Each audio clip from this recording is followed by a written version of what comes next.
Salutations, everybody. It is Matty here today with episode 174 of the H.A.M Radio Podcast. Michael, please introduce yourself. What's up, everyone? It's Michael here from Fudgemuppet. Camo. Oh, I cut you off. Oh. Fuck. Oh. Keep going. You have more to say. I told you it was going to be mayhem. Everyone knows what Fudgemuppet's all about. That Elder Scrolls and Fallout builds and lore and all the good stuff. But let's get on to Camel. Camel, what's up? It's exactly the same as Fudgemuppet. Just replace the channel name with That's pretty much it. Fallout and Elder Scrolls. It's my lifeblood. Respectable. Anyway, we got Can I just ask real quick, how come Michael's picture is of Scott as a child? Okay, yeah. So I'm using Scott's Discord, right? Right, okay. Because I'm on his PC. I wanted this good mic, this Shure SM7B, all about the quality. It's so good you couldn't get it to work for 30 minutes? Yeah. Yeah. That's it. We got a silky golden episode for you guys today. It's all going to be about Fallout 76. We all went to the event in West Virginia to preview the title. We've all been making content on it. I highly recommend you check out Camel and Fudgemuppet for their content on the game. But we're just going to kind of kick our feet up and shoot the shit on this game because there was just, we all had like a different experience going through it. And I don't know where we even want to begin with this. That's kind of how we approach this. We're like, we're going to talk. So you guys got a topic in mind that you just want to kickstart this with? General impressions of the game, I guess, because I actually didn't watch other people's content. Like, I kind of just like slammed out 5 videos, and I'm like, I'm going to bed now. Yeah. And I kind of assume that a lot of the creators will have very similar opinions, although that is just an assumption. So, like, have you watched anyone's stuff now? I watched like a minute of Gopher's video. Like, I really... Oh, dude, I've watched like 10 hours of stuff. Nah, I kind of just like clicked through, and like you kind of gauge people's opinion on it from Twitter as well, and like even the way they title their videos, you're like, you know, you can kind of guess. I feel like, well, my opinion was like I had a whole bunch of fun, but I didn't make any huge calls. Because, like, I only played for 3 hours. Yeah, so I'm like, 3 hours. I don't really know if this is going to get old quick or if it's still going to be this fun after, like, 20, 30, 100 hours. But it was kind of that opinion where it's just like, surprise, it's not a role-playing game. It's an online game. But it's, I don't know, it's fun. And I really did actually, I do like the whole perks system. Not necessarily that you can switch it out, but the quantity and the uniqueness of the perks. Like, I don't know. I see good things coming. Do you think it's good that the perk cards are kind of randomized that you get from packs? That you can't select the exact perks you want at all? Not exact. Well, it makes my job a lot harder, right? Because yeah, 100%. Builds become very difficult, and like, you know, I love role playing. Like, I hands down would have rathered a single player RPG. I think everyone would. Yeah. But however, I'm still going to give it a good go and have fun with it. I think from a statistical side, characters can be really fun, but I think most people will just run off one character, especially considering not only can you switch up your perk cards as you go, but you can change what you look like just because you feel like it, which I found really interesting. So we won't actually need to console command, like, sorry? I was just saying it doesn't lock you in at all. Like, the character you build can easily change 100 hours from now. Yeah, it really can. Swaps. The only thing I like, in the interviews, I was asking about it. So you can level up your specials until level 50. And then at level 50, you can keep leveling. You can go past 50. It's just that's just to get perk cards and things like that. You won't be able to just keep going with the special points, but you can pretty much have a character that's like 9, 9, 7, 7, and so on. So yeah, you can pretty much have a character that can do everything to an extent. Yeah, the thing that I got a question about, and we were kind of hashing this out before the show, was the randomness of the perk cards, because someone was like, it looks like you can't just pick when you want to go down a certain route. Like, if I keep loading points into charisma, am I going to keep unlocking charisma focused perk cards? And how do the packs work? And it's not like Fallout 4 where you keep loading the points into a special stat and then you unlock said perks. It's more so like that count as it gets higher, you can slot more perk cards underneath that skill. So, or that stat, sorry. So I feel like what happens is each level you unlock like a new perk card for each special stat. But I think the menu just has a big issue trying to transfer that data to you so that you get that, because that was one of those systems. I don't know about you guys, because we're kind of playing, we have a short amount of time. We all have content plans in our head, but we also want to give the game a realistic shot of like, okay, can I see myself enjoying this far down the line? And this is one of those systems I was like, you know what, I'll dig deep into this when I actually have my hands on the game for a big chunk of time. Because this one, it was a lot of the UI in general kind of like got cluttered, and there was so much like pop-up hints and things coming up on screen that for me, that was one of my biggest issues. I was like, okay, I just need time to process all this.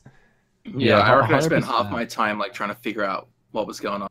Trying to figure out a good way, figure out how especially with the like having a Bethesda team member as well, just like talking over everything at the same time and like explaining things that aren't popping up on screen. Yeah, and there was also devs walking around the room, so a lot of like people would walk up behind you and start talking to you, like. Yeah, well, with headphones on too, I can't actually hear them. I did so many smile and nods. It's not funny, man. You know what was weird was the like the audio through the headset had like a second delay, so I could see Michael talking and it wouldn't get his voice.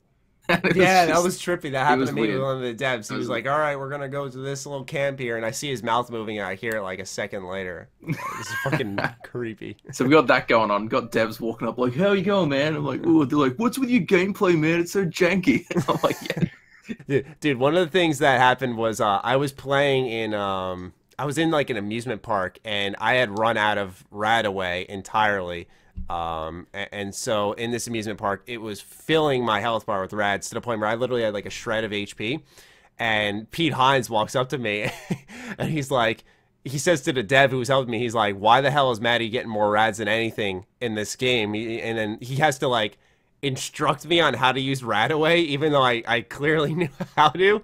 I was like, I sound like a dumbass at first, because I was like, yeah, you know, I don't have any stim packs, because I was like, if I use the Radaway, I'm just going to have an empty health bar, and that's it. I'm like, it's a waste at that point. It's just like, so he's like, well, you don't need stim packs to get rid of rads. I'm like, no, fuck, that's not what I meant. You said you were trying to get a mutation. No, I was just, I was honestly just in that stage of the gameplay. It was like the final hour. I was like, if this was a real character, I'd be so fucked. Like, I had no stim packs. I had no Radaway. I was absolutely screwed. Oh man, would have looked like a noob. But you should have got a mutation. That I don't know how hard they are to get right, but I'll tell you what happened with mine. I had a bit of radiation. Like I just killed a bunch of like wild mongrels, and then I ran over to go back to my team who was like far away. Ran through radiation puddles. Maybe not even a quarter of my health bar was irradiated. Not even a quarter. Wow. And then I just went to my menu because I was being shot at and just spammed aid. Right, I didn't even look at what I pressed. I probably activated a bunch of chems, and I mean, you can only have one active at a time in 76, but I just used a bunch of stuff, ate a bunch of irradiated food, then it was a quarter irradiated, and it's like, you've got a mutation, and you just see the little Vault Boy walking with like a hand coming out of his chest, like all like mutated and everything, and yeah, it was that marsupial mutation, you got which the cool basically. one. Yeah, based on a kangaroo. And then I believe it was Jeff Gardner told me, he's like, oh, that's really rare. Like high level players like do some like pretty dangerous events trying to get that and blah, blah, blah. And you can use it to go to parts of the game you're not really supposed to be able to go. Because it gives you jump height. You can jump pretty high with it. And it gives you -4 intelligence too. Wow. It's just, yeah, it's -4 intelligence. +20 carry weight, which is pretty much for the meme value of like having a pouch, like a marsupial, but then increased jump height. So it was pretty useful. Like I would jump on a cart and then jump on top of one of those greenhouse things in like 2 jumps. And yeah, you could just get away. If you're getting chased by ghouls, you'd just be like, oh, and you just like fly onto a building. How many jokes were cracked about the Australian having a marsupial focused mutation? None at the time, because we were all Aussie. We just, you know what I mean? Yeah, it wasn't funny. True. We were all just Aussie. Yeah. That's an American style joke, I guess. Yeah, for sure. Did you get a mutation, Matty? No, that's the thing, dude. I had a disease. I had nice. parasites. So my character was just getting hungry the whole time, and I was like, that's the other thing is while I had my rads filled, I could have just emptied up the rad bar and ate some food, but then I was just feeding the parasites. So like my character was screwed, and I couldn't find a disease cure because I went to a high level area. Disease. Was that radworms? Radworms or? That's what I had. I got a disease as well called radworms. Might have been that, but it was like a form of parasite. Like I said, anytime I ate, it would go to that instead of to my character until I cured it. So yeah, that's the thing is there's a lot that happens in the game that it doesn't explain, and then it spends a lot of time popping up hints on things you probably already knew about. Like the camp, they're like, scroll through the menu to select the objects you want to build with. I'm like, right. And then on the bottom, it has all the controls, and they're like, press RT to place. I'm like, it's right there. I got it. Yeah. What'd you guys think? Yeah, I wish they had more like tutorial menus. The camp. This is the thing. Like, I was never big on settlement building in Fallout 4 anyway. Like, I did it a bit, but like, I don't mind the camp system. I like that you can also use the camp of someone that's in your team. Like, I just clicked on Camel's camp and started building shit. Really? And I like. Wait, did they use your materials or mine? I'm pretty sure mine. Imagine he's taken from you. I didn't even notice that. Yeah, no, the camp system's all right. It was like, I like that you can fast travel to it as well. Like, that's kind of like, I would just abuse it for that if I wasn't really settlement building. I just drop it in some really cool place that doesn't have like a marker. I feel like you should drop it like as far away from Vault 76 as possible, because you can travel to your camp for free and Vault 76, right? Smart. So if you have like 2 locations spread out across the map, that'd be the best option. I believe so. I mean, look, after 3 hours, there's so much info that's like kind of hazy as well. Like, I was told things by devs that just aren't on record anywhere, except a dev told me, like, at a celebration. It's just like, oh yeah, someone told me this. You know, it's man. The casino you get a few of those vodka cokes down and they start telling you. It's not even interesting stuff though. It's like, it's like, do the 17 machete modifications. Like, not exactly harboring secret information. Nah. There was the interview segment. That was kind of like the one thing that was hard to get the info out on. For me, like. Oh, really? Yeah, because it was like they didn't allow the audio or something like that. So right. we have to like deliver it from ourselves and directly quote them. So like one of the things I got from there was I had heard that I didn't ask this question, but that the game was like roughly 40 hours long in the terms of just like getting through the main story. Yeah. But then like they kind of took it back and said, hey, well, we're unsure just because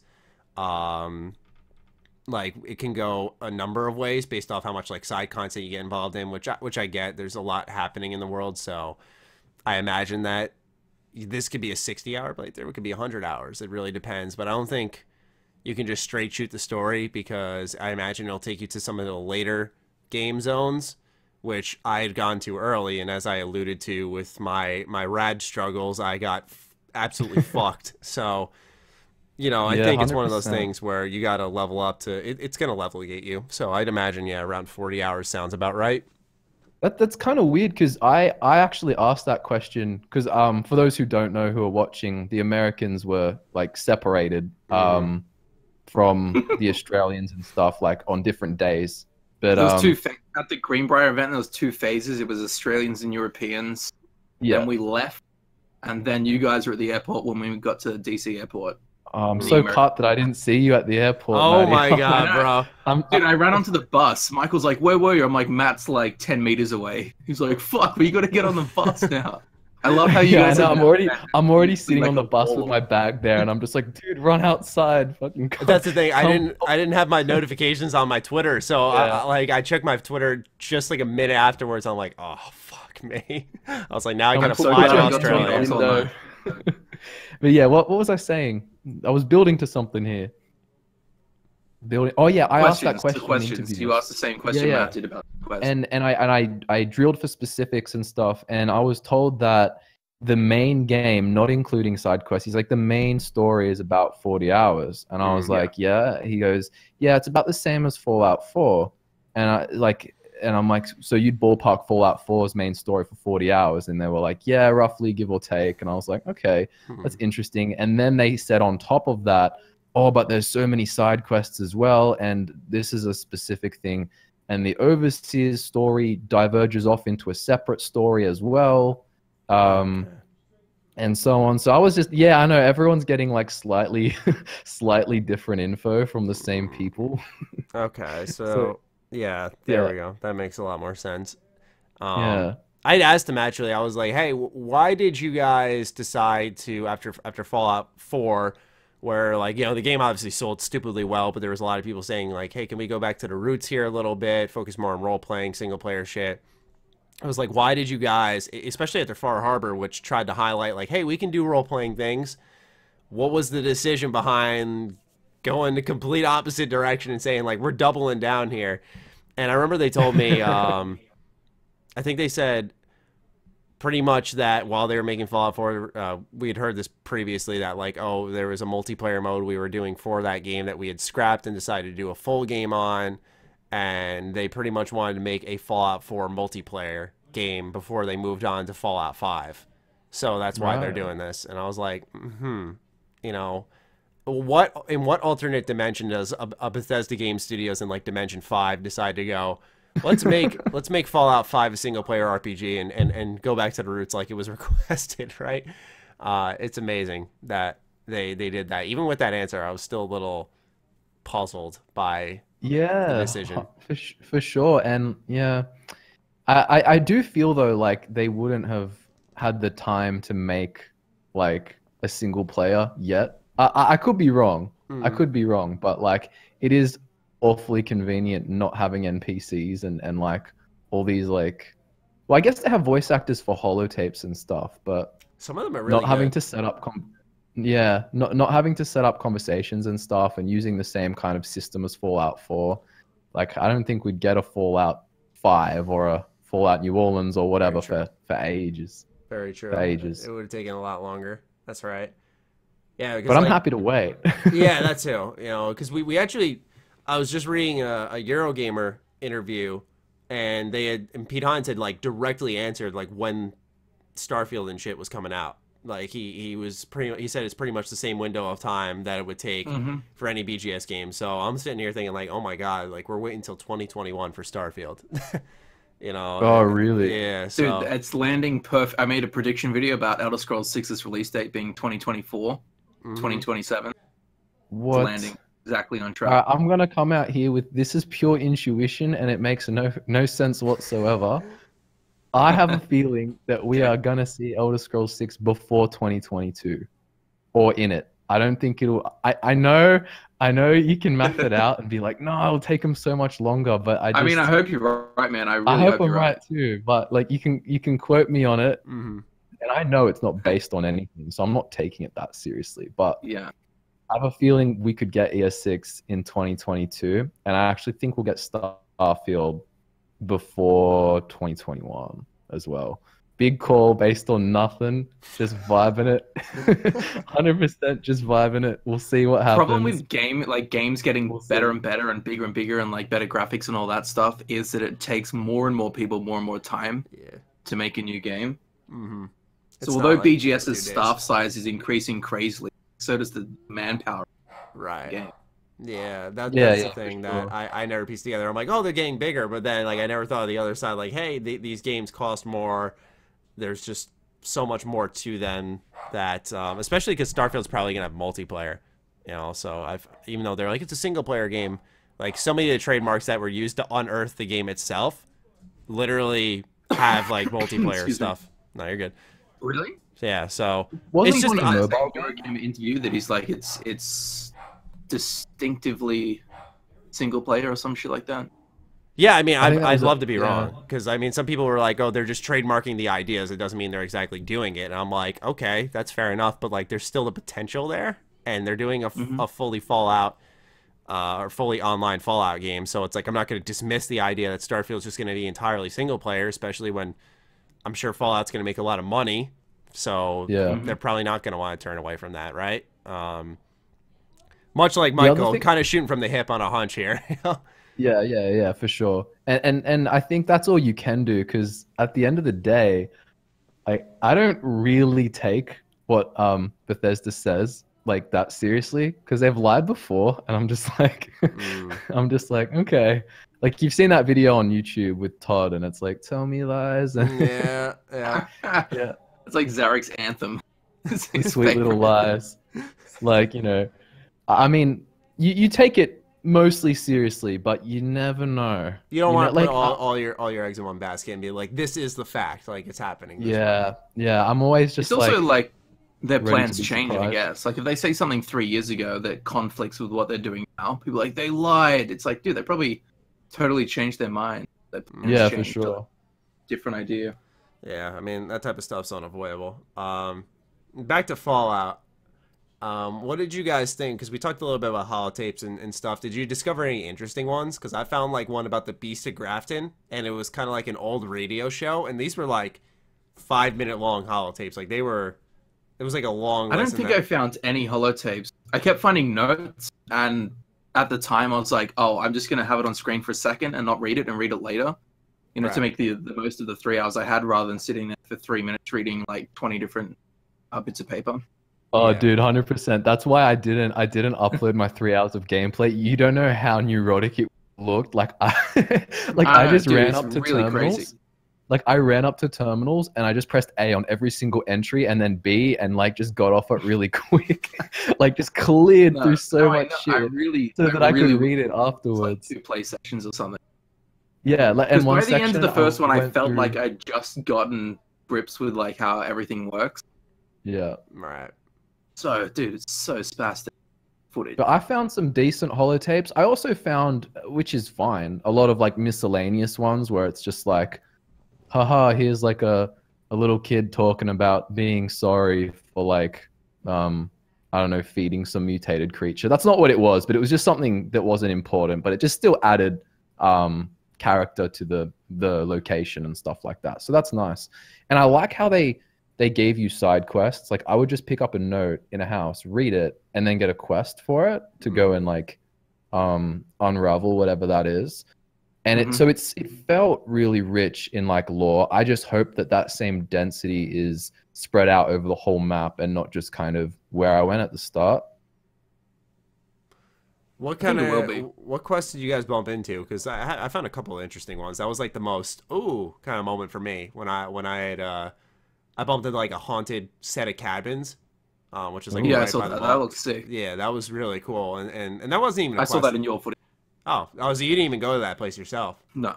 Oh wow. All right, yeah. So that was cool. That wasn't even a quest. It was just like a side area. But like I saw someone else. Like, you know how, like, during the events, for those listening who obviously weren't there, like, it was split up into 2 play sessions. Like, a first wave would go in early in the morning, and then a second wave would go in kind of in the afternoon. So when the first wave went in, me, Oxhorn, and Juicehead all walked in, and we were just watching people play the whole time. They wouldn't let us do that. Really? Yeah, we could. Yeah, we couldn't do that. Security guard on the door. Oh wow. I don't know if it's because we just kind of walked in. I mean, 'cause there was like one guy from the Greenbrier standing there, and we just kind of like gestured like, hey, we're gonna go in. He kind of like opened his hand and was like, yeah, come on in. And I was like, okay. Oh wow. Yeah. Well, yeah, it's not like I got anything crazy from it. All I saw was like really bad frame rate, and I got nervous. I was like, oh fuck, like this doesn't look good at all. And the other thing I got was I saw this quest that looked really interesting. It was pretty much this guy had to wear like army clothes and do like a patriotic training test of some kind. I didn't want to spoil it for myself, so I didn't watch much, but I was like, wow, off of sheer concept, this looks amazing. So those are actually found. Michael and I found an obstacle course. I don't know if there was a quest related to it. There was like a legit obstacle course. Like there was a bunch of logs you had to run across, and there was like little platforms hanging from trees you had to jump across. It was really high up. Was it a quest? It was full up in the trees. Like you had to jump from platform to platform form. I get it when people who are watching our footage say it looks empty in terms of like NPCs and stuff. 100%. Yeah. But in terms of like exploration and like environmental storytelling, it's pretty rich. I found it to be quite rich. Like every 30 seconds, you'll run across something. Dude, what is this thing doing? They definitely went crazy with that much, man. We didn't see much. Like I look at when I clicked through Gopher's video that I kind of briefly saw his impressions on the game. It's like this mad open landscape of like dirt and stuff like that, and like a big I reckon I've watched really cool stuff. I probably watched about 10 people's gameplay videos, and all of them have something totally different. Where the wow, yeah, was that? We just killed Kate over and over again. Yeah, I really regret doing that. Like the last hour is just like a massive PvP brawl, killing Bethesda's. But I noticed something. A guy called Adam in our play session, he just ran across the map, and at one point there was like 6 vertibirds flying around shooting things, and I was really? Like, who was in the vertibird, man? Wait. Really? Vertibirds flying around. Yeah, correct me if I'm wrong here, because I don't know the Fallout lore like my own history. Would that be feasible at this point in the timeline? Yes, right. I don't think so. No? Yeah, I was going to say. I don't think most things, like super mutants. It didn't sound right, but I assumed I'm wrong. Brotherhood of Steel aren't. I know, Brotherhood of Steel at this point was over in Cali. That's a call that I'm not going to make on the podcast. Yeah, because here's the thing: we're going off the cuff. I already know it's not. No, but like maybe it's not, but they always find these little cheapskate rationalizations to like make it make sense. That's the other thing. Like, would you prefer to have fun in a game or like have it match the lore and have a bunch of? I think there's a way to find both even ground. I don't think you need a sacrifice lore to have fun. Yeah. I think no, you don't.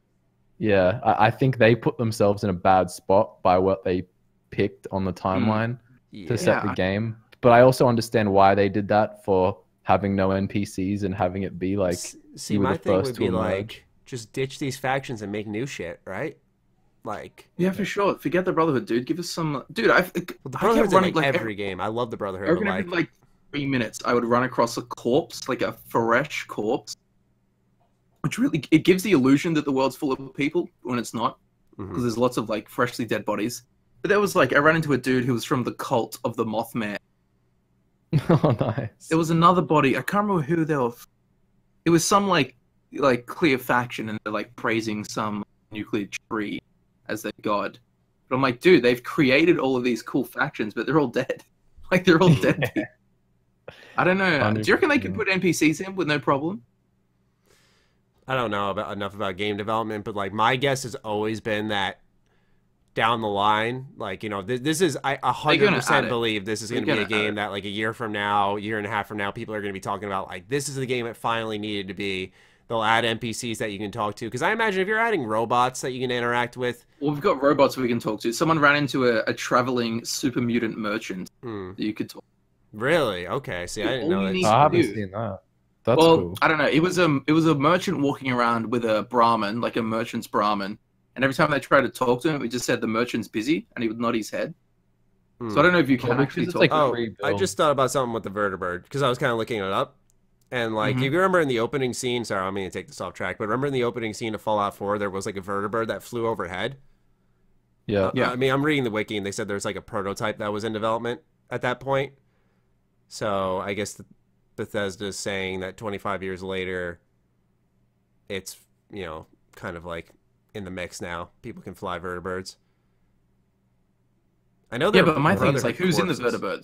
Yeah, that's the thing too. Maybe a game with no factions or NPCs or living people. Yeah, I was about to say the Scorched, because they're even though they're like kind of stupid, like they can still shoot guns and I mean, who knows? Just hop in and fly it around, all crazy like. Hard to tell. Was it you or Juice that found a dead raider? Raider or raider. Someone found a dead raider. I found a former raider camp. No, because I'm trying to remember, because I remember one of the other things I got when I was watching a session, not playing, was I saw someone look at a Brotherhood corpse, and that's when like my eyebrow raised. I was like, why is the Brotherhood here? Why are we finding like fresh bodies of the fucking Brotherhood in West Virginia at this point in the timeline? You know, but I don't remember seeing a raider. I mean, I almost said a bandit. I mean, dude, if you're running into Brotherhood people, raider is less surprising. Yeah. So. Yeah, I imagine that would be the case. It's just they've created a lot of cool NPCs and a lot of cool factions, and they're all dead. Yep, they're all dead people. Yep, it just gives you the thirst to want to like interact with them more. Maybe that's part of the game plan. 6 months from now, we've added a new area with some NPCs that you can all chat with. I hope so. They said they're gonna update the game forever. It's like, all right, forever. Forever? That's a long time, man. Are we gonna want to play for a long time? That's the big question that we all want to talk about. You guys walking away from that, or are you like, yeah, I'm playing that a fuck ton, or are you kind of like, I'll probably play it a fuck ton, but forever? I mean, I don't know. Yeah, I'm not asking for an answer on forever. I'm talking about like, do you see yourself, you know, kind of going the distance like any other BGS game? Like I imagine. I don't know. I like the finality of a normal BGS. Mm-hmm. Kind of wrap my head around like making guides and content on the game. When it's constantly getting updated, it's like, fuck. Like there's no end in sight kind of thing. Gotcha. Like with ESO. Well, that's kind of good from a content perspective because there's constantly fresh stuff to talk about. Well, how much ESO content? Yeah, I mean, in retrospect, same thing. ESO, but look, I can imagine myself playing this game for a while, but I think the main thing is like I have to see everything. I have to walk every square meter of the map, see all the locations, find all the stuff, and because it's meant to be 4 times as big as the Fallout 4 map, that's going to take me a while anyway. The other thing that makes me nervous is like if they update, they patch it and just remove a bunch of stuff. It's like, well, a boo. Or you make a guide, and I don't want they patch it so your guides are. I mean, like imagine if they just fucked with perk cards. Like imagine you have perk cards and then they just like make it 10% like weaker or stronger. Yeah, like you make a build and they change the. Oh, that's true. Yeah, they could tweak. Yeah, fuck. I didn't think of that. I mean, I know there's gonna be like timed perk cards. Apparently, they talked about like events and stuff. They're like sometimes events will give you like a perk card that you can only get during that point in time. So I'm like thinking to myself, imagine if there's like a really good perk card that comes out during Halloween or Thanksgiving or Christmas, and we're just sitting here like, fuck. If someone missed that, they're screwed. Yeah, pretty much. Hey. I mean, interesting. Back to the questing thing. Did you guys find the way you got quests? It felt pretty natural. Yeah. Most of I went to Greenbrier and I instantly just got a quest to kill 30 Ruly Gula golfers or goofy stuff. Oh. Actually, I did get a few weird ones like that where I wasn't really sure why I got it, but then others I found to be really smooth. You don't have to do something to get a quest. You just get it. Like you walk into. I went into like a theme park and I instantly got a quest to find Jangles, the moon monkey who'd been lost in the. Oh. Yeah. Did you guys do any events? I did an event. I did one. Yeah. Another one we did where Kate built like 400 turrets. No. You guys didn't do it. This was when I was getting frustrated because I was playing with you guys, and then I realized you'd all just been standing in some shed for like 15 minutes, and I'm like, stuff this, man. I want to see some stuff. So I ran off, and I found this like dingy, rundown like motel area, and I basically just had to like kill a bunch of protectrons that had gone nuts, and then reprogram them to like be friendly again. In like this greenhouse area, it was like all the gardener robots had, I don't know, gone haywire. But yeah, it was just a basic event. Yeah, it had like a 30-minute, timer on it as well.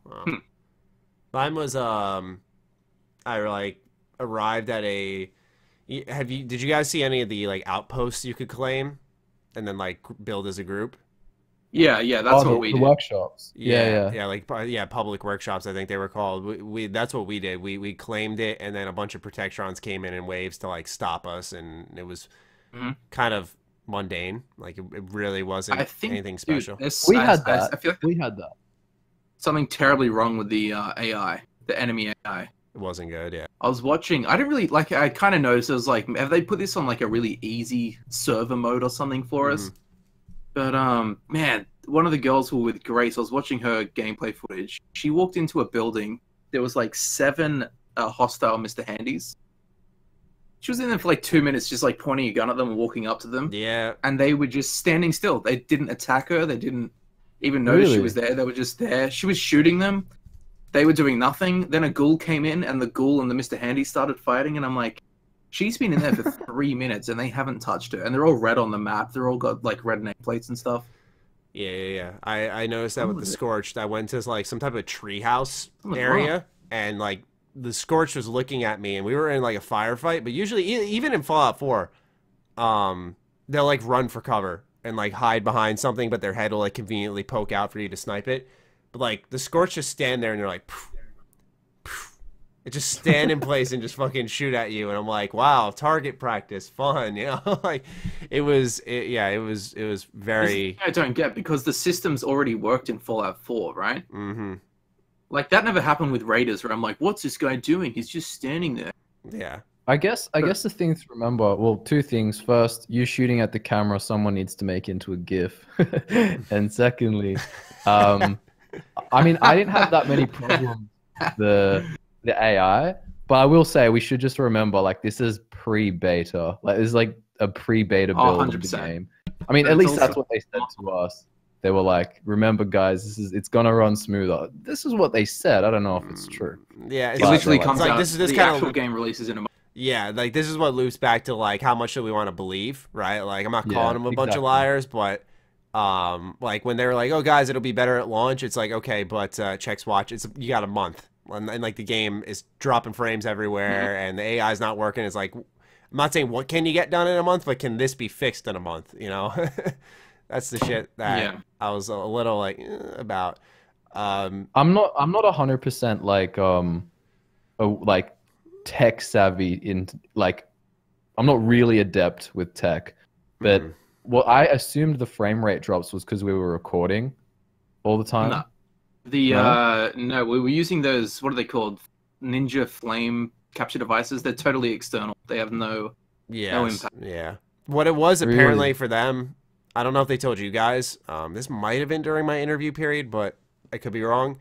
They said that pretty much what they had done was optimize the area around Vault 76 to run well. No, I learned that from your videos. They didn't say that to us. Okay, they didn't. Yeah, they said the area around Vault 76 was supposed to run well, and then as you got further, the frames would drop more because, you know, they didn't expect people to go there, which... Oh, that's dumb. I'm pretty sure... Yeah, which I was a little surprised by, but also I think if you go back to my gameplay, I don't have it completely burned into my memory at this point, but even though I fucking edited with it so much, I'm pretty sure like the frames dropped early on as I started exploring. Like it happened a good 1 or 2 times where I was like, okay, if this area is, I put this in quotes, optimized, I mean, it really started dropping when you got further. I remember Juicehead telling me he got to this one part called like the top of the world or something like that, and he was like, yeah, I was like trying to finish a cool quest. Yeah, and he was like, it was at like 15 frames a second. And I don't know if it was in his gameplay or not. I'm sure Camel, you would know because you. Yeah, I watched it. It was like on. Yeah, and so I think it was getting down to like 8 FPS. Yeah, like that's not not good. I mean, because that's the thing is they said they're optimizing for 30 FPS. Like they're. Oh really? Yeah. Ooh. They're trying to run at 30 FPS. I don't know about PCs. I think PC, like, yeah, you can expect 60, but console. Well, dude, I can't believe they were running it at 4K on an Xbox One. That was a dangerous move. Yeah, 100%. Dude, I've got my graphics card is like 3 times the cost of Xbox One, and I wouldn't run it at 4K on. Yeah. Like I wouldn't trust it. Yeah, I can't believe they did.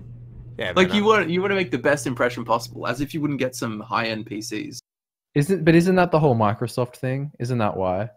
Yeah, but still, like, bro, for my game looks sick in 4K and runs smoothly, then I had seen crumble on an Xbox. Larry Herb there, the guy Major Nelson from Xbox. Like I had seen him there, so yeah, I imagine something. At the Greenbrier thing? Yeah.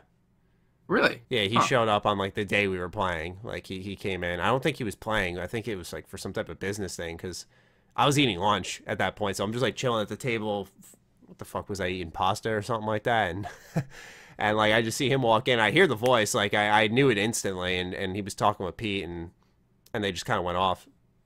So I was like, all right, I guess. And then you know, you walk, and then I see on the other side of the room the couch with the Vault Tech promotions, and you see the Microsoft promo, and then you see the Xbox development kits in the room where we're playing the game. I was like, oh, it all makes sense now. Yeah. Did you play the Blades build they had there? I did. It was fucking short. Yeah, dude. That shit. I was like, the one they had at E3 was like at least 5 times longer. Yeah. Oh, really? It was literally the tech demo from the Apple thing. Yeah. It was like, I ran through a hallway, then ran outside, and a dragon landed and I was like... Was that game even coming out? I thought for sure that was coming out before Fallout. I was like, oh, they're going to release it like early October, and then Fallout's going to have its thing. So apart from playing Fallout 76, the whole purpose, like my purpose of existence, was to ask Australia's community manager when Blades was releasing every 30 minutes. Dude, I would the work whole trip. Stuff, like, the whole trip. When we just signing open a fortune cookie, and then we'd be like, "Oh, what does it say?" And Camel's like, "It says when is the release date of Blades." The whole but like time. when we signed out of the Greenbrier, I'm like, "Oh no!" She said there was an issue with the card payment, so I put it on mine. He's like freaking out. I'm like, "Yeah, on the receipt, yeah." Oh, she just said she needs the Blades release date. He was like, "Mother." Just anything. I would work anything. He's like, anyone seen the pizza on the menu? I'm like, yeah, it's on the pasta. Just under Blades release date. Like, dude, on the airplane, like I was gonna pay one of the air hostesses to wake him up and ask him when the Blades release date was. Yeah, you should have done that. I would have flicked $5 for that easily. So yeah. I've tried. I've asked literally 4,000 times, and they will not give me a release date. So I don't know. You tried. When does fall end? When does that end? December? There's like in America, there's the people who, you know, approach it by a feel, and there are people who are like, okay, this is objectively, factually when this season ends. I would not know the factual. In my head, once December hits, fall's over. But I know that I don't think that's true. Yeah, I agree. I think it's the opposite. Yeah. Because right now it's spring. As soon as December comes, spring's over. That's how I view it. I'd have to double check, but anyway, they said it's coming out in fall in America, so it's got to be soon, man. Like I thought they would release it as far away as possible from 76, so they don't have a clashing game. Yeah, but it looks like they're going to be like on the same day. Or maybe it will actually be late November, and you'll get surprised. But they also said there was going to be a landing pad for a 76 flops. We got Blades. It's all right. At E3, Todd said there was going to be a beta. Oh yeah. Word about it. Oh. Nothing. Was it closed though? Wasn't it like a thing you signed up for? I think you had to just pre-order it, or like say you were going to download it on the phone. You would get an option. Anyway. How do you find Blades, like control-wise? Because that was the first time I played it actually at the Greenbrier. Oh, okay. I felt it really strange. The Greenbrier build was better than E3. Yeah. I found that I got used to the combat because that was the third time I played it. I played it at E3, I played it at QuakeCon, and I played it there. So for me, it was like a feel like you press, hold, swipe, release, and like you got into kind of a flow with it. So I was. Except it doesn't feel like you're actually cutting with your sword. I literally felt like I was fucking backhanding someone with like the end of my blade each time. Like I was fucking smacking them around. Yeah, again, I feel like you need like 20 minutes to get used to it. Like with Fallout 76, I feel like we needed way longer than we got. Get a grip on it and be like, you gotta wonder. I know how the game works now. Now I can play it and walk around, show people cool stuff, rather than me just like, yeah, how do I use this? Where's the menus? That's what most of my footage is me confused. Yeah, that's the thing, is whenever I'm adding gameplay to my videos now, I'm always like, okay, I got to edit around, Matty trying to figure things out. I used, in a video, I did like little things I found in the game, like just tiny little details. And one of them was, I was talking about, how the Pip-Boy can like project, so you don't have like the Pip-Boy in your face. Yeah, but the you Quick Boy. Yeah, the Quick Boy, yeah. Yeah, that's what they called it. And like in the video, you see me just like bring up the Pip-Boy, then like shoot out the projection, bring up the Pip-Boy and shoot out the projection, and it looks perfect in the video. But I specifically remember that part. I just started my recording, I was like clicking buttons, like what the fuck am I doing right now? I was completely fucking lost.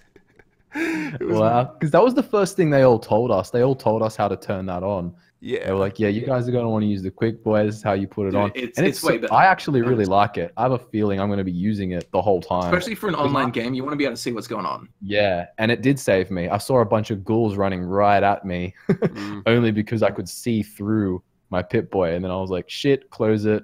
Use marsupial mutation to jump on a building, then go back to my Pip-Boy. But yeah, it helped me because Juice had ran up to me and started like initiating a PvP, so that's when I went like minimized it and shot back.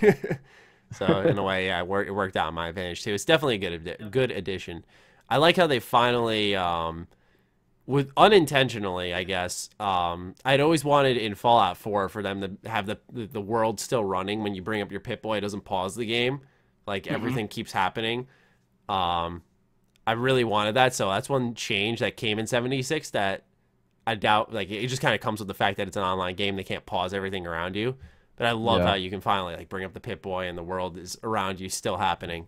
Huge fan of that. Yeah, it's good. And it's another weird thing was VATS in real time. Oh, what do you think? I don't like tell me about VATS in real time. You don't like it? I don't like Tell me about it. Did you guys like VATS? No, I want to hear from you guys because you seem a little okay, I don't know about saying I liked it, but it was like because I used VATS a fair bit. Like I got concentrated fire like straight away, so I could target limbs and stuff like that. So I believe you can't target limbs until you get that perk. But I found it really shit at first. However, because I used it constantly, I ended up liking it. Obviously, I would prefer Fallout 4's. I think if you look like New Vegas and Fallout 3, it just stops time completely, which is really cool, but like you can just kind of be a god, sit there, think forever, and just use it to do whatever you want. Right. In Fallout 4, I like the fact that it still feels like VATS because it slows time, but then also that the chances, the percentage chance to hit does change as like an enemy runs behind cover or in slow-mo or something like that.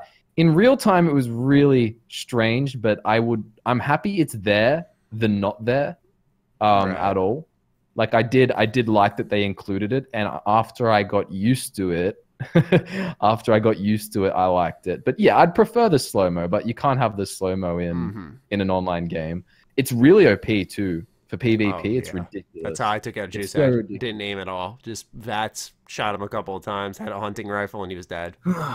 Yeah. Like VATS is really good for. Did the same thing. I was struggling to aim on the X. Yeah, me too. That's why I started using VATS, man. Also, I don't know, because there are perks. There are perks that increase accuracy when you aim. Point being, like, is when you shoot a gun, is it literally where you're pointing, or is there like an RNG element? It's not where you're pointing. So like, if you sorry, you mean normally? I was talking VATS. In VATS, VATS, it just kind of goes sideways. It's all based on the percentage chance to hit.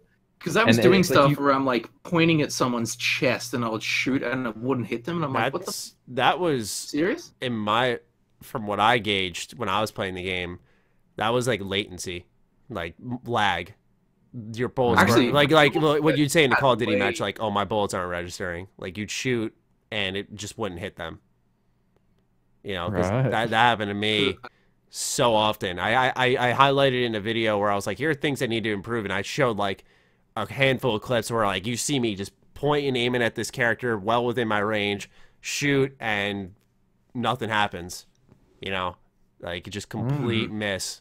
Even though the right on target, you see the bullet go straight at the target, it just doesn't register, and it's because it's an online game.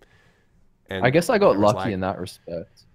Like I didn't really have any issues with that. Mine was just my actual aim on the Xbox controller. I was like, stuff this, man. A lot of people had that issue. A lot of people had that. You know, for me, I was like, I usually play with an Xbox controller on Fallout games, so I was kind of like at home. I was totally comfortable with that, but a lot of people were like, I need my keyboard and mouse. Question. Did you use a critical hit? Yes. Oh, I never actually did. I didn't even know that was still there. Actually, I went through my footage and I didn't use it, but like I went into VATS and it made like the critical hit noise thing when you click the button. Wait, so you did use it? I actually don't like. I know it's there. I don't know if I used it, but it's definitely. Okay, so I'll explain what happened with me, which is it's in retrospect. I know exactly where it is. Stupid. I'll see if I can find. But like pretty much, I was playing a VATS character. I even had luck. And I'd filled out my critical meter, but because VATS real time is so quick and it's just, you're in it and then it's over, I never noticed that it was there. Like it was there, it's like press Y to execute and it's like the bar is full and I never pressed Y and I'm just kicking myself because I want to see what it looks like. I assume, because it's an online game, it's just going to shoot out a normal shot that does more damage because it's not going to do some cinematic follow the bullet like slow-mo cinematic thing because it's online. Right. But I wonder how much accuracy it has, because if you remember in Fallout 4, critical hit, you could have like 1% chance to hit and you're still gonna get it because it's a crit. You just unleash that shit. I didn't. You didn't use it? I just filled the bar up and it made like you have the whole critical bar noise. That's the problem. I want to know what it looks like. I so had bad. no idea it was even in the game, to tell you the truth. Like, not a clue. What do you want to know? If it does like the kill cam or what? That, and I assume it doesn't, but I just want to know. And I also want to know how accurate it is, because then imagine in PvP, it's like if it has 100% accuracy, like it more or less did in Fallout 4, you could just see someone heaps far away with a 1% chance to hit their head, click critical hit, and they'll just die. Like that's what I want to know. Well, they would have to already be in combat with you. Yeah, say they were. Okay. And you just like, but you're far away from them. Do you think like maybe at the very least they change the camera angle? They don't have to slow-mo it, but they like say it's an execute shot, you get the kill shot on him. Do you think like maybe they show like the view from a different perspective? I'm just guessing because I can't like how do you differentiate between the execute? Are there any games that do that? Wouldn't that be really rough on your eye? I thought of one. Cameras flying away from your character and stuff. You'd be like, jeez. I thought of one game that I don't know how they did it to this day. Max Payne 3. I love the multiplayer in that game, and you know how in Max Payne, I don't know if you guys have played it, how you can like slow-mo dive? Like I actually haven't. Okay. I haven't played it. All right, in that game, you're able to slow-mo dive, and in the multiplayer, they still have that, where if like people are in your cone of vision, you can still slow down time. Now, obviously, I don't think VATS will work like that, but I imagine like how does that work? I have no idea how they did it to this day, but it worked well. Like it didn't break the game. It didn't slow down time for people outside of the radius of this cone. But for those who were in the cone, it was like a perfect slow motion dive. You know, you're shooting your pistol. It was epic. It was so epic. But I don't know if Fallout could do something like that, where like, okay, this guy's in my vision cone. I'm using VATS on him. I pressed execute. Therefore, like here's like an angle from behind him of his head just getting blown off or something like that. I don't know. Or maybe execute bypasses. Like, you know how like when they first die, they go down to one knee and then they can get revived and you can finish them off right there. I mean, what if execute just bypasses that and they just outright die? There's also that. Maybe.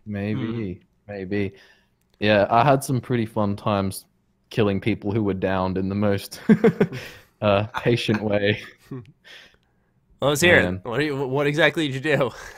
Oh, like I just walk over slowly, I just like pull out my gun, kind of maybe do a mode. Start shit talking. You know Jason Levy? Jason Levy? He was the dad who helped me. Yeah. I realized that I was in PvP with him for ages. Like I didn't know who it was. And I didn't upload my gameplay, but I just kept killing him so much. Just over and over. And some woman came up to me and she's like, "Are you Fudgemuppet?" I'm like, "Yeah." And she's like, "Oh, okay." And I just look over at like another bunch of chairs where he's playing. Jason's and like we had beef. He came, got revenge, and then but the thing was he had like a hunting rifle or a shotgun or something, but I just had VATS and a pistol, and it was so OP. Like, if he ran up to me and missed his first shot, I'd put VATS on him and just spammed click, click, click, click, click, and then it just die. It's dude. It was all at close range. I can't imagine what it's like at far range when you're good at VATS. Like, imagine if you have 10 perception, really high agility, and you're doing PvP from like with a good gun from far away. It'll just change the game. In this, we were all just running at each other really close. Well, maybe if like, PvP had like any important, like it doesn't really have an important. It's such a minor. You waste a lot of resources, like your ammo and stuff. Yeah, but there's no like nothing happens when you. I wasted so many stim packs during it. Yeah, stim packs, ammo. Oh, you get caps and stuff. Yeah, I had like 5 fighting. I'd found out that there's like apparently a mode in this game called Hunter Hunted. Like, I was reading a PC Gamer article, and if you like turn on this radio station, if anyone else has it on, like, you'll be assigned an assassination target, and someone like it'll be a round robin type of deathmatch. So, oh, cool. Like, let's say us three have it on. Like, it would tell me to kill Camel, it would tell Camel to kill Michael, and Michael to kill me, and like that's how it would work. And we'd all be like tracking each other through the map. So. And apparently it rewards you more than... initiate PvP with you first? No, if you're listening to Hunter Hunted, apparently it throws you in where like you're... So it's like a PvP mode. It's literally a PvP mode where you can just completely fight without having to like request like, hey, slap someone in the face. You want to fucking fight? Like, you know. So they do have that. Because in my video where I was like, simple changes they can make to make it better was like a PvP always mode. So people who wanted to do that could do it. The issue is that the servers, you don't pick, like, for example, a server where people are playing PvP. The game throws you into a random server. So it's like you can turn on Hunter Hunted, but there's like, what, 30 or 24 people, I don't remember, in a server. So what's going to happen is, let's say no one in that server is playing, and then you're fucked. It's like, I think they should just phase you to a different server. That's a good idea. I like this idea. Do you know why? Because I actually asked during the roundtable interviews a lot of questions on stealth. I was so confused as to how stealth is going to work as a mechanic in PvP, how it will know when the damage multipliers should be applied, like, and how you can even, because you can't just sneak up on someone and kill them because they have to like agree to PvP. So you kind of like sneak up on them and then run off into the bush and shoot them from far away. But what you're saying about this the hunt mode, right? It would allow that, you can just start in stealth because they've agreed to be in PvP via a radio station from far away. Yeah. Now that sounds like stealth PvP will work properly. That's what a lot of people were asking me, was about the stealth modifiers and how it would work in PvP. And I was like, well, how does that work if you got to like actively be like, hey, please fight me, you know, like instead of sneaking up on them. So yeah, this is kind of the workaround, which is why I don't know when Bethesda was initially explaining PvP, they didn't like put this mode on the map and be like, well, we got this. Like, this is the because they have the good anti-griefing systems in place, which is great. And then there are going to be people who want to do PvP, and like they could say, we have this for you too. And if anything, it would detract people from wanting to like ruin others' experiences, right? Because they need a big old dot point shit in this game, because that's a pretty important thing. And I'm finding about it off you. Yeah, I'm like, dude, exactly. I played the game. I went to an event with the devs for like 3 days. God, I should have more information than anyone. Right? Shit like random. Yeah, it's and like, I don't even know about this. But that's the thing that happened with this event. Everyone went in every different direction. Some people got interviews with like Pete Hines and other members of Bethesda exclusively, and then there's us who got like the roundtable stuff that we couldn't really do a whole lot with. So there's just like everyone's got different bits of information, and I think a lot of people assume like, oh, this is common info because everyone else was at the event, right? They should have known too. I got some questions from my Patreon Discord that we could kind of go over. Yeah, sure. One of them is Toft, who said, how hard was it to find ammo, and did you use the ammo vending machines? It was hard to find out. I would say it was hard to find it. Like, I ran across it kind of frequently, but you'd get like 4 bullets. Right. And then you run into a mole rat, and you burn all 4 bullets. You're like, I didn't use a vending machine, but I did use a tinkerer's workbench, I think it's called. Yeah. There's a bunch of different workbenches to do different tasks, and for ammunition, you need a tinkerer's. Yeah. But I had materials to make like 70 bullets. So that was. See, I never had an issue with ammo. It was stims and rads. You just had better aim. Dude, I didn't use stim pack. I I didn't use a single stim. That's crazy to me, dude. I was so. That's the thing. I think it's just something with when I start off a Fallout game, I'm just reckless as shit because in Fallout 4, I'm not afraid to admit, like, I struggled early on. Like, the first 10 hours were kind of tough on me. And then, like, I hit a groove and I had a ton of shit. And I was like, all right, this is just such an easy game now. But, like, it's that beginning part that always gets me. And the same thing was happening here. Like, I guarantee with Fallout 76, you asked me now, I was like, yeah, the game was pretty tough early on. You asked me, like, 50, 100 hours from now, and I'd be like, yeah, that game's a breeze. Yeah, exactly. I feel the same. Like, I didn't get enough time to really make a call on and get a feel for like how much ammo there is. But I do think if you're like, it is a game of resource management to a decent extent. So like, if you are scrapping everything, which you should, because junk weighs a lot, and if you just constantly break it down into resources, then that's better for your inventory management. Right. But like, you can craft ammo. But yeah, I didn't even really need to craft ammo. I found enough. However, sometimes I did run out. So like, one tip I would say, and this is just for like beginning the game, even if you're not planning on being a melee character, pick up a machete. Just have something, because there was a time where I had a pistol with no bullets and then had to resort to using my fists until I found a machete. Yeah. And I know, actually, this is just a side note, like Rob Whittaker was there with us. Bethesda flew him over. He's like a UFC world champion, and fittingly, he went all into strength. Like, he just pumped everything into strength and just went around killing everything with melee, right? Like, just killing everything. He got to like level 9 when we were all like level 5 and stuff. And he could just one-shot everyone heaps easy in PvP because he had like 9 strength or like 10. Like, he just got really, really souped out. So if you want to do that, like, you can get pretty strong at melee pretty quick. But I think you'll get punished later. Early when on, you can't shoot. Early on melee, I think is good because I don't know about you guys, but all I had was bolt action shit, and there were just some times that I'd miss one shot and be like, I'm fucked, and need to take out my golf club. So yeah, for me, I used a lot of melee just because. Where'd you get a golf club from? I think I got it at those cabins. I think that's where I found it. Because the second I got it, I was like, yes, because every time like I'd swing, you'd come in low like you were driving and just like. Tee off on their kneecaps. That's awesome. Yeah, right. Camel and I stayed in some haunted cabins, didn't we? Oh yeah. Actually, where'd you stay, Matty? Where'd you stay? We stayed in the Greenbrier itself. Ah, we got cabins, man, outside. I heard those were creepy. Bethesda stayed in those. This guy called Matt in our group was just horrified of ghosts. Like, before we even got to West Virginia, he's just like reading all the ghost stories and freaking himself out. When we get there, we're like, oh, where are you staying? His cabin was in the middle of the woods by itself. I was with him. That's terrifying, you bro. Legit got a haunted cabin. He just decided he's like, look, I'm scared of ghosts, but if I drink a bit, it'll just be funny. And he said there was a horny ghost that touched him when he slept on the butt. He said he kept waking up. He's not even kidding. He was touching his ass. Someone came and like would like slap him on the butt. And I swear it wasn't me, so I don't know who it was. He thinks it was a ghost. But those cabins were... I stayed in the... Where did I stay? I stayed in the... Where did I stay? I know where I stayed. It was in the... it was in like the Greenbrier itself. It was like an actual hotel room. What floor was it? The 5th? It wasn't 6606 like someone in our group. No.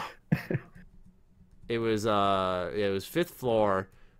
I thought I liked it. I didn't get any haunted vibes from that. I get where people were coming from. Like, someone said it was Jovenshire. I was talking to him in the morning afterwards. He was like, yeah, I was like brushing my teeth and I just saw someone like walk by in my mirror. And I'm like, what? He's like, yeah, like I was like, at first I was like, what? That's not supposed to happen. I was like, whatever. I was like, he was in a room by himself. I was like, that's fucking creepy. Yeah, 100%. I feel like that's how I'd react. Like, at one point, I turn around and my door was just closing very, very... Is that the thing you got on video? Yeah. And then I screamed at the end. That scared the shit out of me. I meant to yell at you about that. I was like, every comment was like, fuck you, man. I shit myself. The door was just closed. It was open for like 5 minutes, and then it just started... It took like a minute to close. Yeah, there was some pretty weird stuff. And I was like, I can either just like... let it close, or I can make something of this and scream as soon as it closes and scare the shit out of anyone that watches it. I'm glad I watched it on mute. I fucking jumped, bro. Yeah, I fucking jumped. I was like, Oh. Oh, because I was like, you know what? I don't want to watch too much of this stuff because this is before I went. I was like, I don't need to get creeped out before I head into this place. I'm just gonna go in blind. If it's haunted, I'll find out while I'm there. You know. And so fortunately, I had a pretty solid experience. That was good, but yeah, fortunately, I was in the good part of the resort. Maybe. What else do we got here? Big Boss wants to know, what do you predict for post-launch content? Dude, I don't think no idea. They don't know. They wouldn't tell us anything. I think you asked Michael, and they were like, "We want to do as much as we can." It was Ziggy. Oh, was it? Yeah, it wasn't me, but yeah. they just basically just like we don't have like a ground, like a plan we're gonna stick to. We're just gonna do as much as we can as soon as. Wow. Okay. And we are going to aggressively patch as much as possible. Yeah. I remember that quote. Wow. That's convincing. Yeah. We were told, someone had asked what, like, they do in the terms of DLC, you know, would they add new areas? And they had pretty much alluded to the fact that they hadn't even considered that, and that would be very tough for them to do, where they're unsure if it would happen. And that's where I was like, oh fuck. I was like, god damn. Yeah, that's weird. How do you not add new areas but keep adding content? It's gonna get full. That's what I was thinking too. I mean, the thing with Fallout 4 is I thought like, okay, this game's a little dense, where at times where like, okay, if they did like what they did with Vault, I think it's 88, where they added the Vault Tech Workshop DLC. I was like, okay, this is kind of in the base game itself. It works. I was always suggesting like maybe make a Commonwealth quest pack, which had like 30 new quests just to kind of fill out the world. But like, this world feels like every 10 steps you're finding a new location that there's something there, where it's like if they were to add on to it, not that it would be too much, but like you said, Camel, it can get like cluttered, where I feel like to expand on the game, you know, they'd need to do a new location. But it's found 76 a lot busier than Fallout 4. Absolutely. Yeah, it's really dense. It is. I mean, I only know what I saw. But like the devs were telling us, like they did the run. Like one of the guys did the run from Vault 76, and like just out in a certain direction. Then he would turn like just 3 degrees, do the run again, see what felt bare and boring. Like he's done the run out like hundreds of times, just following slightly different deviations of the same path, just to make sure that they have enough stuff to keep it fresh. So yeah, it's pretty packed. I don't know, like, where Randy, what you said, you're like, oh, the haunted cabin's right next to Vault 76. I'm like, I just go straight too. That's the thing. You literally go straight and they're right there. That's crazy, because I thought everyone would have bumped into that, but well, we kind of followed the dev. Oh. They took us to Deathclaw Island. Did you go there? No, I'd heard about that though. That sounded cool. I didn't know. That was the one place I used to stimp. Dude, there was. I got. There's this little hope inside of me. It's like 100%, like 99.999% not. But there's this little hope inside of me that it's an Easter egg to a video we made for Fallout 4 called Deathclaw Island, because it went like it went kind of okay. Like Kotaku made an article on it. Like it got some decent social media attention. We basically used the Wasteland Workshop DLC in Fallout 4 and just like covered what's called Spectacle Island in like 10 different types of death claws, and we had like little feeding things for them and like gunners to eat and Mylurks and stuff. Wow. And it got a decent amount of attention, and then they're like, we're going to take you to a place called Deathclaw Island. And I look back through my footage. This was before Drew was a part of the channel, and there's these 2 dead skeletons placed next to each other as well, and like a little duffel bag and stuff, and like obviously death claws are on Deathclaw Island, and I'm just like, is this a reference? It's probably not. Yeah, like, it's probably not. I'd say you can lower that percentage from like 90.999 or whatever the hell you said to 75. 100%. Yeah.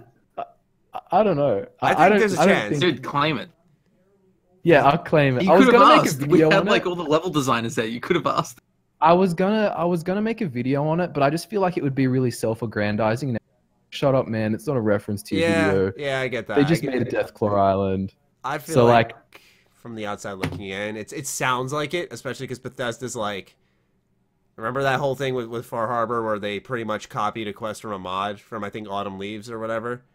Yeah. And I'd put it in there. Like, I think they pay attention and sometimes will say this in quotes, take inspiration. Yeah, 100%. I wouldn't be surprised, especially the two skeletons. That to me, that's like, yeah, that's they're like these two skeletons laying down in a duffel bag. All I want to do is open the duffel bag, and it just says like fudge treats as like a consumable, and I'll just be like, yeah, that's it. You put some thought into this, yeah, fudge treats, that works.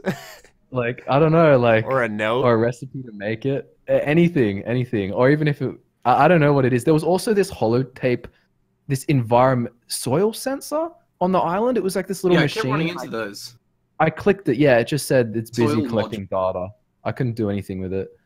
But I just wonder what the deal is there. I'm actually asking Bethesda staff now who are like going to find out for me, because I just got to know. Because if I get confirmation, then I will make the video and be like, Is it actually called Deathclaw Island, or is it like yes. okay? Yeah, it's a location, like you can fast it's travel. literally called Deathclaw Island, and our video was just Deathclaw Island in caps. Like, it's yeah. Oh, you're onto something. I think that's got. I don't know. I think I'm being hopeful. I'm excited for you. Yeah, don't let me be your hype man here. But I'm feeling. You're the hype man. You're the master hype man. Yeah.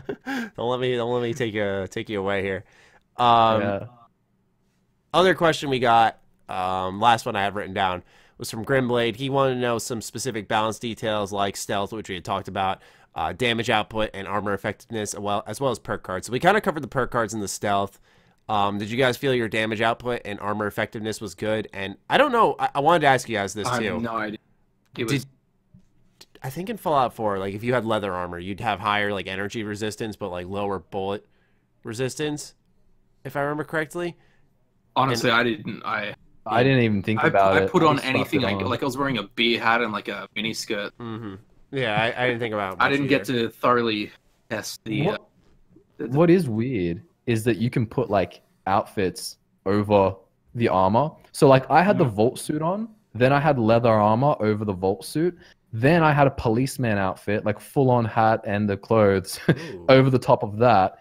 And it actually, I mean, obviously modifies your aesthetic so that you can't tell that you're wearing anything underneath. Like the vault suit, for example, didn't show through where my calves were exposed. Like you could just see bare calf skin because of the police outfit.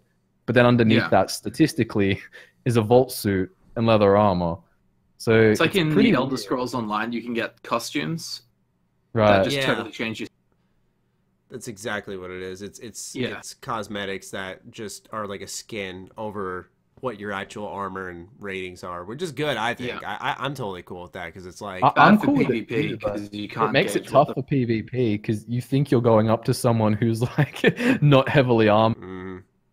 Nah, man, I've got power armor on underneath. Yeah, because I got a Park Ranger outfit, which I thought was really badass for the longest time. I was like, man, I must look so cool. And then I zoom out and see I'm wearing these fucking baggy shorts that I literally thought were like fucking like nice slick pants. And I got a amusement park outfit, which was like a big red striped dress, pretty much. Dude, I saw you walking around like a bathrobe. Yeah, that was pretty much it. Yeah, you looked like you worked at some burger joint, like had an apron on or something.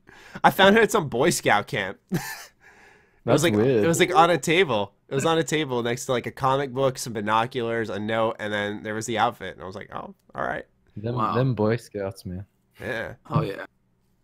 I like that though. I thought that was a good addition to the game. Yeah, it's something I wanted with Fallout 4, because Fallout 4 had some like really cool full sets of armor, like the Mechanist armor. But then it's like what I was wearing layered wise was so much better that I just never touch some of the stuff that they added to the game. Or even like Kellogg's outfit, like you could just wear that, but you couldn't wear anything under it or over it. It was just its own thing. Yeah, exactly. Do those outfits add anything though, or do they just kind of go over? I believe they just go over. I didn't check. I don't think it's going to be like +1 endurance or +1 charisma like it was before. Yeah, but I don't think I got an outfit. I can't check. It's just clothing. It's not like some special outfit. It'd just be like whatever. I just want to know if like one would be statistically better than the other. I doubt it though, because I imagine these outfits are going to be like the source of the cosmetic microtransaction thing. You know. Yeah. Oh, dude, because I one of my gripes was you couldn't change the color of the Pip-Boy light. You can't. So it's always green? Green. And some dude was like, I bet they're going to sell it. Oh, no. They're going to sell different colors. Wait. How'd you even think about that, man? Wait, in the creation Dude, I'm running club, around at nighttime and everything's green because of my light. Wait, in the creation club, wasn't there like for Fallout 4 like a pack of like different Vault Boy or not Vault Boy, Pip-Boy skins? Was probably, yeah. Probably. I think they were. Oh shit. You might be very right. Yeah. You might be a scary amount of right there. You can't even go to the settings and like, because what I did in New Vegas was I didn't like the orange and I changed it to green, so I couldn't even do that. I don't care about the screen color. It's when you turn the light on, like at nighttime. So you light it up and everything's just lime green. Ugh. Oh, you don't like Give me that? like Okay. a white. See, I don't know. I always like that, but I get why someone wouldn't. What would you normally use? Well, I'm trying to get footage for YouTube and everything's green. I've always just used the green light. Same. Boo. Yeah. What do you change to? I'm guessing white? White, yeah. Okay. That makes sense. Well, if you're making... Well, actually, never mind. Never mind. About to say something really stupid about Fallout 76. Because I was thinking Fallout 4. I was like, why don't you just wait till daytime? I was like, oh, fuck, you can't do that. So... Well, I mean, it comes around every 3 minutes, so... That makes sleeping weird, hey. Did you sleep? I didn't even know you could sleep. You can sleep. That's one of the first things I did. I woke up in the vault, like back in bed. I was just sleeping there. Great use of the press time. What happened? I know. Was it real time sleeping or what? Well, I guess it must be. Like I just laid in bed, and then I think you can get like a buff if you lay in bed long enough. Like one of the loading screens says, "Beware of getting diseases from sleeping on dirty mattresses." What? Yeah, 100%. Really? Wow. Yeah. Okay. So like if you were out in the wilderness and you found some heaps dirty bedroll and you slept in it, I think there'd be a chance that you can get a disease, because there's not sleep as like a bar. Like, you know how you can get thirsty or hungry. There's not like a sleep deprivation. No, there is. No, I think they said there were buffs if you slept long enough. The same way if you play an instrument, you get a little buff. I was just about to say, yeah, because I remember I sat down for a piano and they're like, if you do this long enough, you'll receive a special buff. And I'm like, I sat there for like 30 seconds waiting for something to happen, and it never happened. I was like, all right, I'm wasting time. And I like got up and walked away. It was really? like, I played the guitar. We did guitar and we got the well-strung buff, which is, I believe, off the top of my head, was like plus 20 AP regen or something like that. So it's like, it's decent. Useful, yeah. It's decent. How long does it last? An hour. Oh, wow. Okay, so it's like a decent It's amount. all right. So if you want to take any day to get a buff for an hour. Yeah. I think you should get a different one from playing the piano. Like I didn't play the piano either, but I know with the guitar I played, it was called like the well-strung buff. So like there's probably different instruments can do different things. Yeah. Right, okay. That makes sense. Just a guess. I imagine you're correct. Yeah, I mean, I feel like a piano buff would do. I can't believe that's we're something we should about note this. as well. Yeah, I know. I was like, wow. If you find a bobblehead or a magazine, it gives you a temporary buff. Bobblehead's Not a temporary? Really? That's so depressing. Yeah, in Juicehead's video, he found a bobblehead. It said like you gain blah blah for an hour. Was it like an endurance one, or for example? I can't remember. Well, like was it That's one for the weird. special stats rather? I'm not sure. I honestly don't. I just remember, like, dude, I watched so much stuff. I can't remember. That's But actually. I really just remember that it was not. Yeah. Imagine if you could find the same bobblehead like over and over. Like, oh, it's the endurance bobblehead again. I'm gonna get this buff. Like that feels a bit weird. I feel like their locations would be static, right? But why if it's temporary? Like, oh, I got an hour buff. Like that's I don't know. It just seems kind of shitty. Yeah. Well, if it was the other way, the first thing every character would do is go and find all the bobblehead. Yeah, true. I don't know. I don't think. I feel like there wasn't a way for them to win in terms of bobblehead magazines. I'm out of questions personally. You guys got anything you want to tack on for la discussion? I'm not sure. It's so much. It's so like my brain's overloaded. It's like, ugh. It is really overwhelming. And the other thing, because it's an online game, is like when it does drop and we all start like playing it, we're all going to be finding different stuff. You know what I mean? You can't, for example, with mutations, like that's just random. That's completely random. So like any videos on that will just be like who found what, and like you can't go and show someone how to get it. It's like exciting, but like, it's also completely luck based at times. It's like, oh, you, like he said to you, like he's like, oh, that's a really lucky one, and it's like, I bet there's a bunch of those. I remember when I was looting, I'd find like building plans for just like, I found a barn building set just in a briefcase behind a bookshelf, and it was like, oh, cool. And you know, I asked them during my interview session, I was like, is that like placed there? They're like, oh, they're mostly random. Some of them are like quest rewards. I'm like, okay, so let's say like if you had like a really cool settlement idea and someone saw it and they're like, hey, where'd you get that barn building set? I'd be like, oh, you just find it. You know, like there's no direction to the world. It's just kind of there. You can find blueprints and sell them to other players, right? So you can get duplicates of the same blueprint you already have. Oh, really? Yeah, I remember Emma was saying, like, they're not soul bound, like, but bound to your trade them with other. That's good. Then. Same as switching perk cards. I think that's a pretty interesting mechanic for the charisma stat. Like one of the devs playing with us shared an intelligence perk card with the whole group, and like it didn't matter if you didn't have enough intelligence. Like for example, my character's intelligence was 1, but I had 2 intelligence perk cards active. My one that I put in there and the shared one.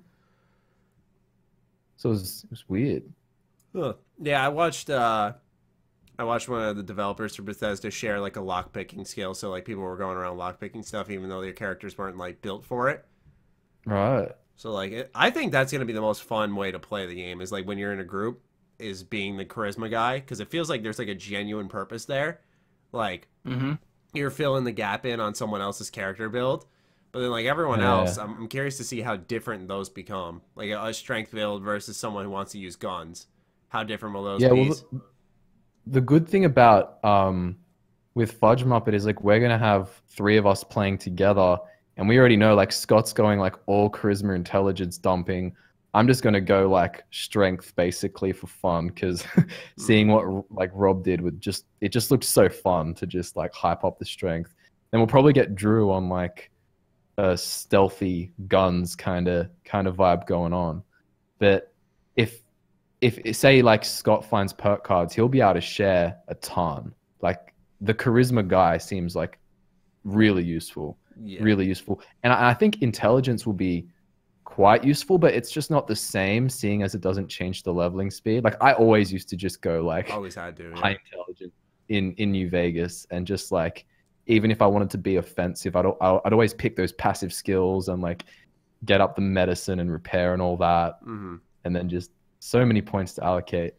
In this, oh, the days. It's weird. Yeah, the days. I know. Can't wait till like 40. Yeah. Back on this. Do you guys realize that like with those windows with like ES6 and Starfield, that if ES6 were to come out in 2024, like think of when you played Skyrim, what you were doing. Like what were you guys doing when you played Skyrim? How old were you? I was playing. All right, that's got him. Fuck me. He got me so bad. Fuck man. I remember I was watching people on YouTube making Skyrim content, and I was like, dude, I could do that. Yeah, me too. I could do that. Me too, man. Here we are. Yeah, I when I was playing Skyrim, I just remember getting hyped. Like I was in high school, man. Like I was young. Like I don't know how old you are, Maddie, but like I'm only 22. 23. Yeah. Like Camel's a dinosaur. You young.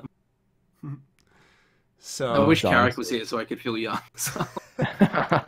Yeah, but like I remember like I was just, even before the release, I'd just be at the park with Scott, like these 2 fat kids just talking about like what character we're gonna make. Like I already was planning builds in 2011 for what I was gonna do, and I'm like, I didn't end up following my plan. I just kind of made something completely different the second I got in the race menu. But yeah, that was ages ago, man. And then think of ages like ago where you're gonna be when ES6 I know. drops. Like we're easily gonna be in our 30s. We played in fucking high school. I don't want to be, but look, we'll see. We'll see what happens. It's the day I'm waiting for. Like that is something I'm just so stupidly excited for more than anything else. Like Elder Scrolls 6 will be a godsend.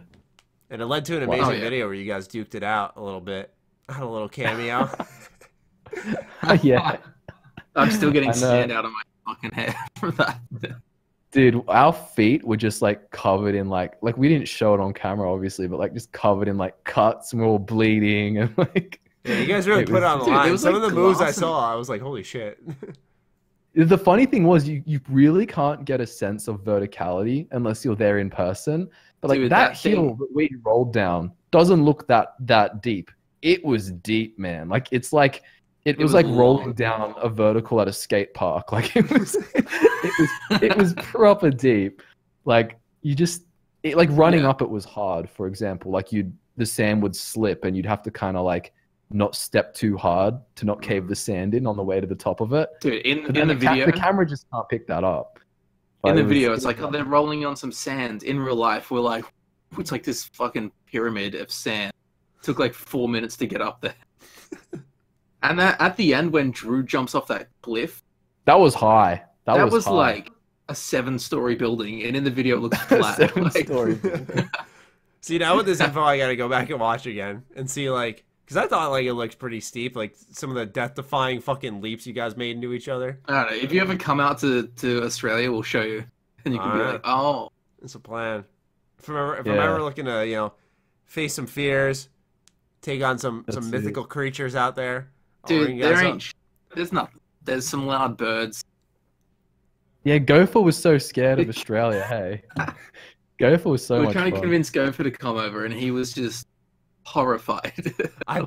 Not like in a bad way, but I pissed him off because it's something I got from martial arts. Like whenever I'm talking to someone older than me, like no offense to Gopher, when I say that, I'll always say sir, always. And so I say, how you doing, sir? And then I said something else with sir, and he's like, can you stop calling me sir? Like he got visibly irritated with me. He's like, you're making me feel old. I was like, oh I was like, my bad. Because I also bumped into him. I saw everyone except Michael. Oh, really? Man.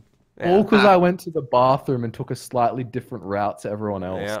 Because I figured if you were there that you would have been with Camel. I was like, all right, like I guess he's not here or something. And I'm like, you're like, run to the bus. I'm like, oh, fuck. Oh, so damn. You got to come to Australia, man. Airport, and I'm like, who the fuck are all these people in my way? And I was like, oh, it's the Americans who are going to jump on the plane. Yeah.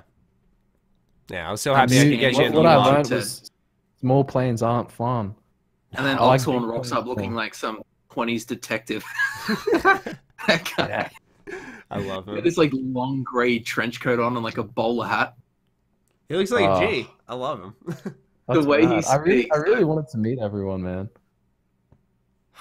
When's it gonna happen? We gotta set this up. E3 is a definite. E3 is always the guarantee, but I'll have to make the trip sooner. E3 is such an effort. Yeah, I know. It's like the biggest flight. Although I will say, after flying home from West Virginia, I think I've leveled up my like flight patience. Like we had to fly all in one trip, West Virginia to DC. Then we got on another plane from DC to Cali. Then we went from LAX back to Australia, and it was like no. And then some people had to go from Sydney to their cities. Yeah. Oh man. It was proper. It was proper like a day of flying. It was messed up. One of the people from Adelaide, like from the Greenbrier to her house, was 38 hours. Oh my gosh. Yeah. Of back to travel, straight travel. Yeah. Dude, that's the thing. It's not like we were there long. We had 2 nights there. Yeah, exactly. Yeah. I remember when I texted you, Cam. I was like, hey, "What'd you think of the game?" And you were like, "Bro, I'm still flying." Yeah, that's right. I was like, "You fucking what?" You're like, dude, tell me how the game is. I'm like, bro, I haven't even landed yet.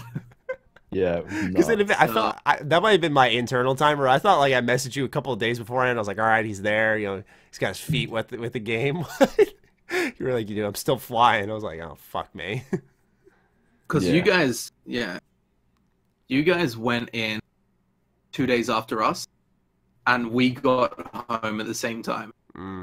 Yeah. When we got back to our houses, you Americans got back to your houses. Like that's how long it. Wow. Okay.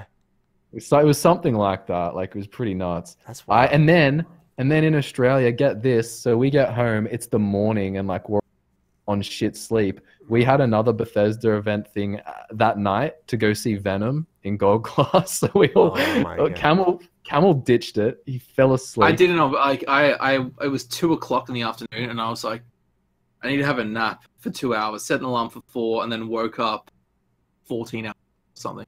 Holy crap! Just a million messages from Michael, like, dude, you dogged us, you fucking bitch. We had a heaps fun time, man. You should have come.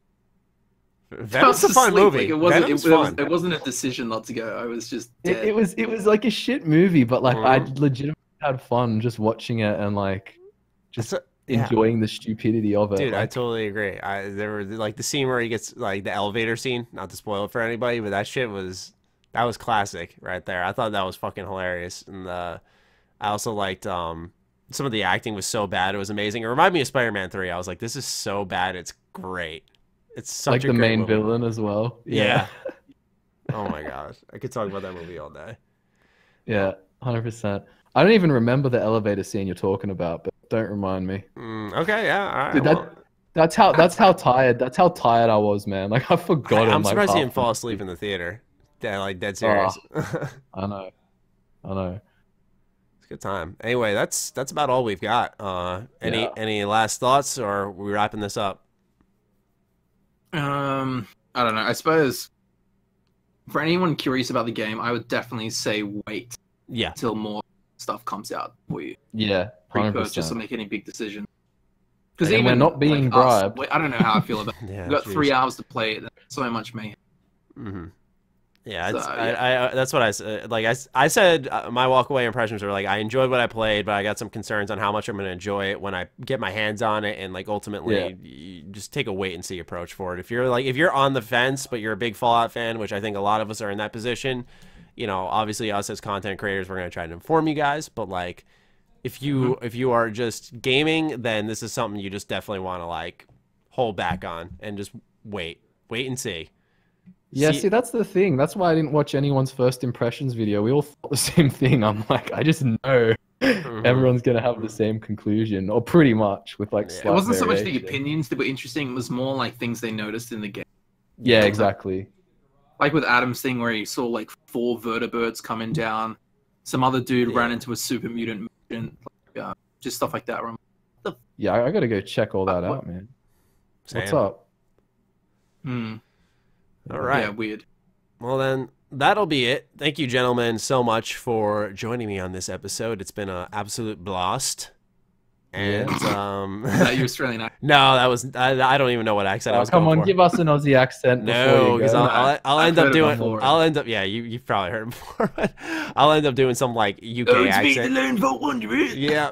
Oh, yeah, when I did the accent challenge alone. Holy crap. Oh, I remember that. Talk about cringe. Anyway, let's wrap this one up. And you guys definitely gotta, if you haven't for some reason, check out Camel's and Michael's channel, or Michael Scott and Drew's channel. It's good stuff. That'll all be linked in the description down below. You guys want to pimp anything before we shut it down? I don't think so. Stay tuned. Yeah, I'm going to pimp one thing. To all remaining viewers, we have the biggest video, not the biggest actually, Camel has the biggest video, but we have like a huge video coming on the first era. I think it's about 7,000 words. I don't know how long that'll be. How long was your one, Camel? How many words was the 2 hour thing? Actually, I can't remember. It was long. All right. Don't worry. It was big. Yeah, that's fucking crazy. Anyway, go reward these two fine gentlemen's hard-working efforts and give their channel a look. And we will catch you guys in next week's episode. Peace out. All right.